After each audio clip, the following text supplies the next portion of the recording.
कसं आहे मंडळी, ये देखो हमारी डाळिंब की खेती एक नंबर माल आहे का नाही? ऐसा है. ये डाळिंब की खेती नहीं, ये तो कांग्रेस में गलती से डाळिंब उगे असं लागतंय. अरे तुझ्या बापाने शेती केली ती काशी, याच्यात सगळा काँग्रेस उगे आहे. डाळिंब कुठं आहे? हे काय तुला इथं काय दिसतंय? हे काय अन्न सुकलंय का? आकलीचा भाग नाही तुला. ही मोरी का ठेवली?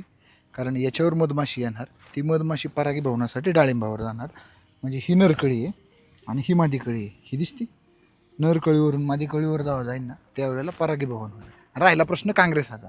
आता जर काँग्रेस उपशेत बसलो तर काय होणार? डाळिंबाची मुळी डिस्टर्ब होणार. मुळी डिस्टर्ब झाल्यावर काय होणार? याच्यातली फुलं गळायला चालू होणार. सोपं कोणतं आहे बाई? ते कळलं मला, पण एवढा काँग्रेस होतोर तू काय झोपा काढत होता घरी? मी गेलो होतो गोव्याला फिरायला. अरे आकलीचा भाग आहे तुला. हे मुद्दाम गावात उगून तिथे, कारण उन्हाचा प्रवाह मोठा आहे. ऊन मोठ्या प्रमाणात खाली पडत आहे.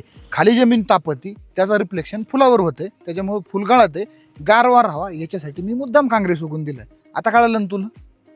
शेती डोक्याने करायची असती, मनगटाने करायची नसती. समजलं तुला?